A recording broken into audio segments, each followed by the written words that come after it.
Estamos de volta para mais uma... Quase que tu cai. Eu tô na beirinha. Galera, agora vamos fazer aquele bate-bola, jogo rápido sobre o assunto, a introdução, os conceitos do surgimento do termo genética. Meu diretor, bota na tela aí para nós. Joga!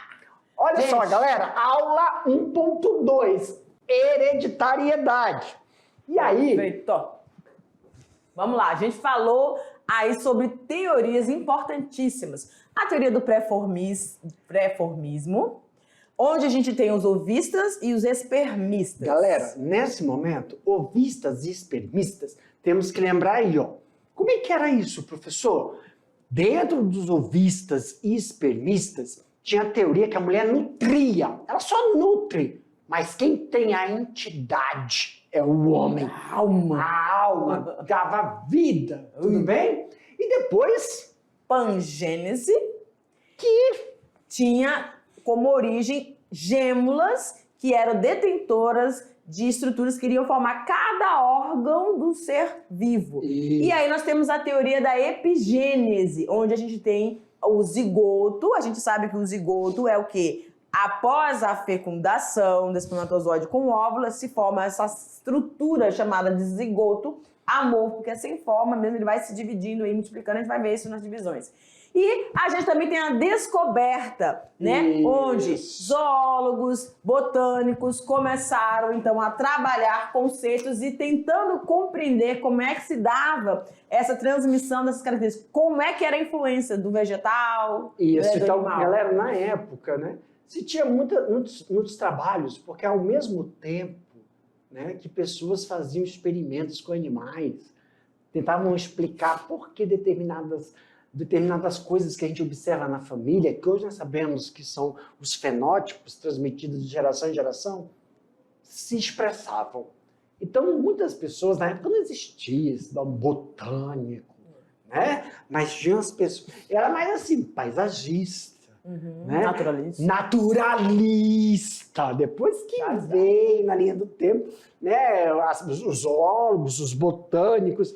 E aí, durante o processo, eles viram, né, que tinha participação numa flor do aparelho masculino, do aparelho feminino.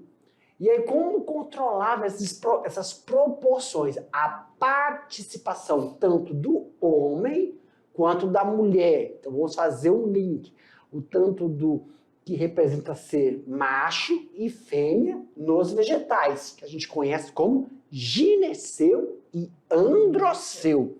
Claro que os trabalhos publicados por Robert Hooke, lá, Zacarias, não tem o Zacarias, que vocês viram lá no primeiro ano, que ele, juntamente com o pai, formularam as lentes, porque antigamente, pessoal, as pessoas usavam assim, lentes para ampliar.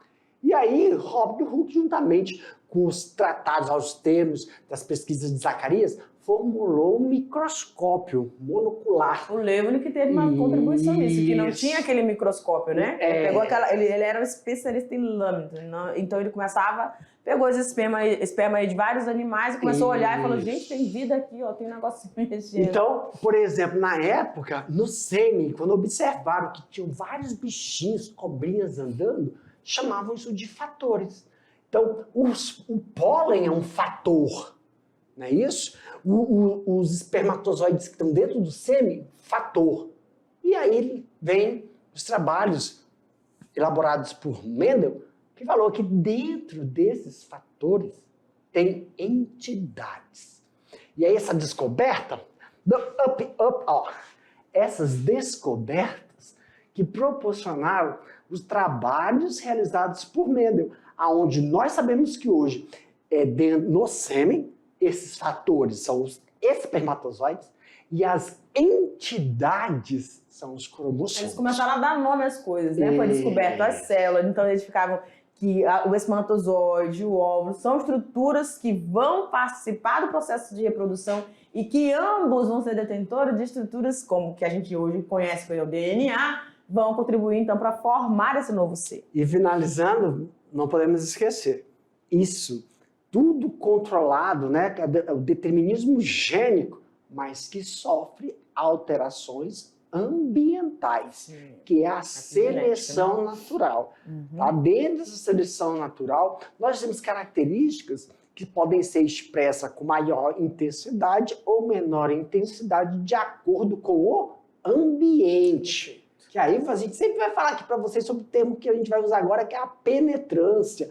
Exemplo, pessoal, vamos lá. Por exemplo, em ambientes quentes, ambientes ensolarados, o que é isso? O que é o ambiente? Um exemplo, olha para o tio aqui, ó. Tá vendo aqui, ó? Tá vendo aqui o braço? Ó, aqui é mais clarinho. Né? Ó, é mais claro. E aqui é mais escuro. Ó, claro e escuro. Olha para o seu coleguinha do lado. Tem um pessoal, né, que tem o braço daqui para cá mais escurinho daqui. Por quê? É o sol. Então o ambiente, a luminosidade bate e estimula você a produzir o quê? Melanina. E onde não bate sol, você fica com o gene que não tem estimulação, mas você tem um potencial. Você tem potencial genético para produzir melanina. Se você vai expressar isso com maior ou menor intensidade, precisa do ambiente. Perfeito, prof. Isso, essas são uma das descobertas que fizeram, ok? Galera, agora vocês vão fazer aí a atividade. Daqui a pouco a gente volta para corrigir e também sanar algumas dúvidas que podem ter surgido durante a execução da atividade. Aguardo vocês.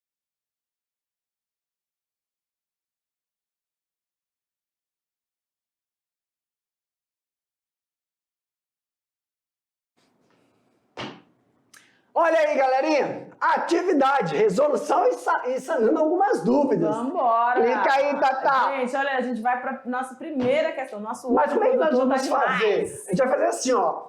A Tatá ou eu, a gente lê uma hora, depois a gente pega, mostra a resposta e discute. Mata a cobra, mostra o pau e olha tudo. Tá, meu Deus! Vambora, galera. Questão de número 1 diz o seguinte. Discípulo de Pitágoras, que viveu há 500 anos antes de Cristo, que dizia que tanto homens quanto as mulheres produziam sêmen e que o sexo das crianças era determinado pela quantidade desse sêmen. E estando este na mesma proporção, geraria um ser hermafrodita. Lembram disso? Sim! Identifica esse filósofo. Ainda estou te dando, né? A gente está te dando a oportunidade de você ir vendo quais são as pessoinhas que estavam ali. Olha lá. A gente tem o Empédocles de Acracas, nós temos o Anaxágoras de Clazomene, nós temos o Alquimeion de Crotona, nós temos o Hipócrates de Cos e nós temos Aristóteles, tá? Então, cada um deles teve uma pegada, vamos dizer assim, né, professor? Sim, uma contribuição. Contribuição dentro desse entendimento sobre a transmissão dessas características, ou seja, da hereditariedade e de como surgiu a indivíduos do sexo feminino e masculino. A gente tem aí Aristóteles, estava ali associado com a epigenética, né, epigênese, Hipócrates de Cos, que estaria trabalhando ali a questão da pangênese, não é? Aí nós temos esses aqui, que Empédocles, Anaxágoras e Alquimeion, que são os mais assim, né, bem, né, lá do início, vamos dizer assim, que falavam dessa questão, dessa produção de úteros mais quentes, úteros mais frios, que iam determinar o sexo, né? Ou se ele se desenvolver do lado direito ou do lado esquerdo. Então, de quem que a gente está falando aqui? A gente está falando, a questão está perguntando sobre a quantidade, ou seja, a preponderância desse sêmen. Para determinar o sexo. Para determinação. Quem é que falava sobre isso? Qual é a nossa alternativa? Eu tenho certeza que você já identificou aí a letra C, né? Que é o Alquimeion de Crotona. Perfeito? Perfeito! Quer falar alguma coisa, prof? Não, tá perfeito. Então vamos embora. Questão de número 2. Teoria que dizia que a transmissão das características se dava por partículas hereditárias presentes em órgãos dos organismos denominados de gêmulas, sendo essa transmissão ocasionada no momento da concepção. Misericórdia! O texto descreve o percurso sexual. Sim.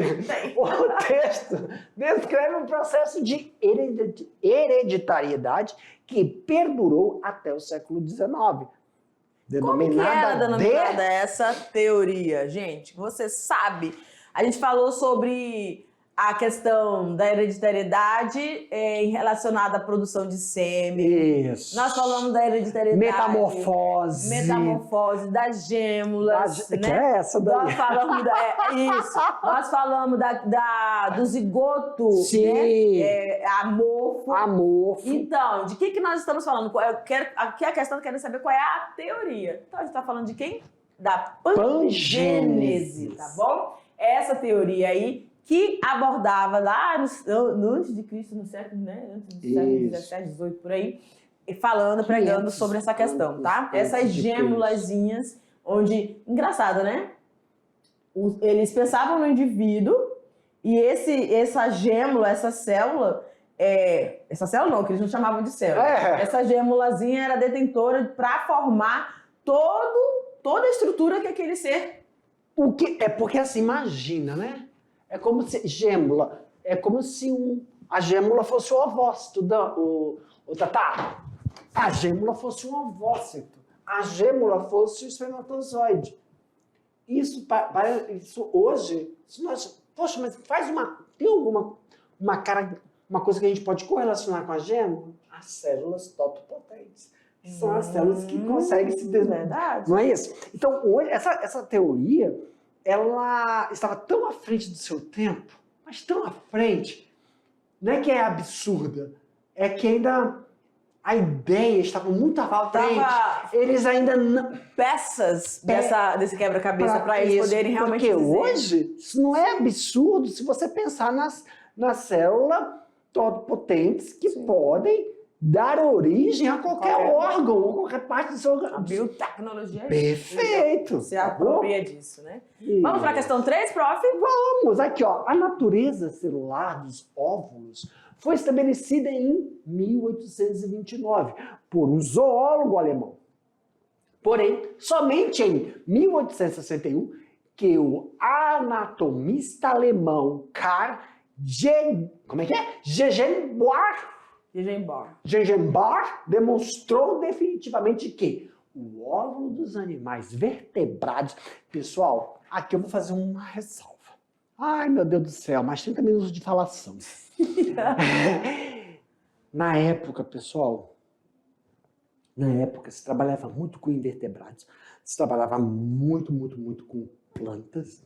E depois os trabalhos eram feitos em plantas, em invertebrados, e iam ser transpostos para nós, tá? Pois não era permitido, não é que não era permitido, se trabalhava com camundongos hoje, Sim. como se trabalha, por causa da peste, por causa das doenças, e não se tinha um controle, um ambiente que hoje nós chamamos de biotério. Nós vamos ver isso lá na frente. Com biotério. Então, e outra coisa, muito na guerra, né? Nós vamos daqui a pouco comentar, não sei se vai dar tempo nas próximas aulas, na guerra nazista, né? Teve os médicos de Hitler, teve uma contribuição, teve uma certa, né? Não contribuição, mas tiveram uma certa documentação que auxiliaram no processo de entendimento desses processos de fecundação e transmissão da característica genética. Ok. Se tratava de uma célula única, tá? Após essa demonstração, o pré-formismo foi definitivamente descartado. Né? Pré-formismo, né? Que já vinha pronto. É o homúnculo. Isso. O texto refere-se a que zoólogo? Vamos lá. Nós temos Charles Darwin. Charles Darwin é naturalista, né? Não era zoólogo, mas tudo bem. Isso. Carl von Linné. E o que ele falava mesmo, Carl von Linné? Você tá no terceiro ano, você viu isso aí. A gente, quando fala lá da sistemática, lembra? De reino, filho, foi ele, né? Matthias Jacob Schleiden, ou Schleiden. Nós temos o Karl Ernst von Baer, ou Beer, não sei a pronúncia correta, e o Theodor Schwann. De quem nós estamos falando? Claro, obviamente, que a gente está falando de zoologia, né? Anatomia de animais. Então, a gente está falando do Theodor Schwann, tá bom? Então, ele, com a descoberta, a detecção de como é que se dava esse processo todo de reprodução, então ele pegava esses animais, abria esses animais e conseguia fazer o percurso de toda essa trajetória aí desse espermatozoide que é ejaculado aí, né, está dentro, contido dentro do sêmen, que está presente apenas no homem, e a mulher que vai receber, que tem um aparelho para receber esse órgão, que é o pênis, e dar continuidade ao desenvolvimento dessa vida. Mas ela também contribui, né? Óbvio, né? Tá certo? Tanto é que na época eles sabiam que ela podia... Como é que eles falavam? Definiu quem era homem, quem era mulher, quem nascia um menino ou uma menina por ação da mulher. É que se ela ovulasse do lado direito, homem, do lado esquerdo, mulher. Perfeito. Questão de número 4 diz o seguinte: em 1854, George Newport, estudando um grupo de animais vertebrados, percebeu a entrada do gameta. Essa questão aqui é a mais tranquila de todas. Preste atenção. Percebeu a entrada do gameta masculino no gameta feminino durante a fecundação. Mas para ele perceber isso, olha que interessante. Ele estava estudando um determinado grupo de animais. Não está dizendo o quê? Você vai identificar isso. Todas essas informações permitiram grandes avanços no estudo da genética. Sim. Este estudo e a compreensão de todo esse processo reprodutivo foi possível por meio de que animal? Anfíbios, peixes, mamíferos, répteis ou aves? A gente poderia até dizer aí que os peixes poderiam estar contribuindo, mas a gente está falando do Newport. E ele trabalhava, né? Ele fez toda a sua teoria, tudo baseado dentro do grupo dos anfíbios. Perfeito? Perfeito. Então, durante a aula a gente falou sobre essa questão aí, dessa grande descoberta que realmente descobriu. Porque esses animais, eles têm um processo reprodutivo diferente. Externo. Exatamente. É reprodução externa. Isso facilitava muito. O encontro desses gametas era no ambiente externo. Então, permitia com que eles fizessem toda essa descoberta. Olá!